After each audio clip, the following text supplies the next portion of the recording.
Sia-sia aku duk main rumah lah begini aku nak suruh ambil tuan puteri Siti Dewi pun tak boleh. Patik tak lawa dari tuanku, patik tak sanggup. Kalau patik lawa, patik mati bini, patik siapa nak jaga. Bini patik kali kerja, kalau patik mati, patik tak sanggup. Dia pun jaga orang lain lah dari tuan. Ay, patik pun sopa dari tuanku. Patik tak rela kalau patik mati orang lain ambil bini, patik tuan. Patik carilah orang lain dari tuan. Sia-sia aku ada wak patik antara dua. Nak suruh ambil tuan puteri Siti Dewi seorang pun tak boleh. Tak apalah, dia aku bisnis hari ni. Raja Ratu pas 10 mana dia.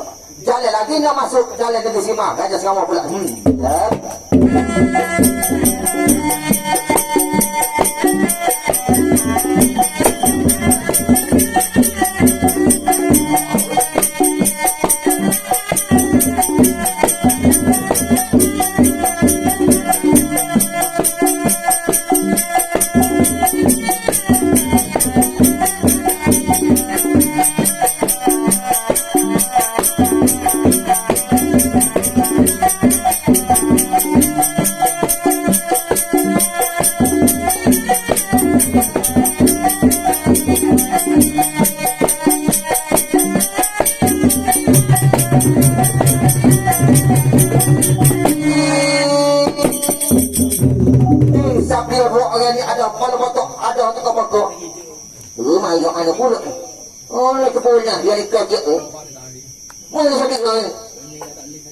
Aku ni lah, dia panggil Raja Ratu Paspul malah dia.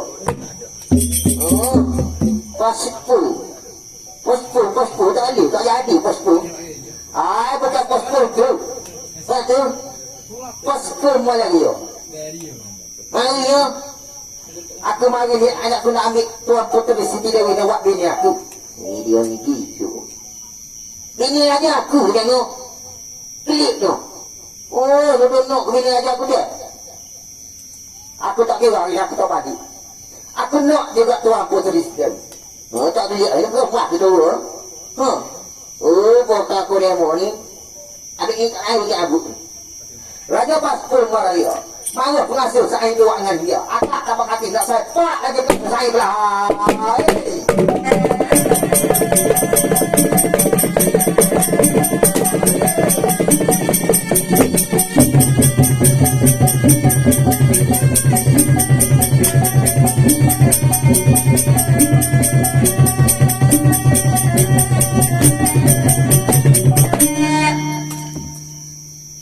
Pakai dia.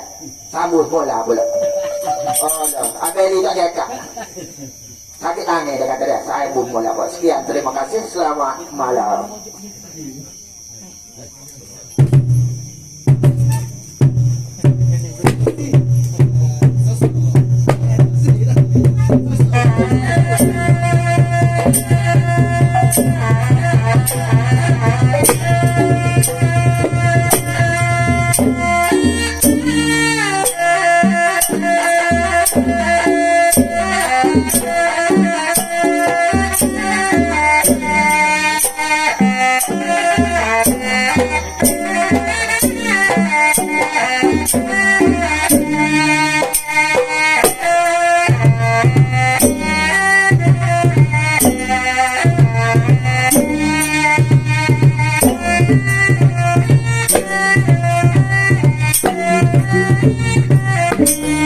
Thank you.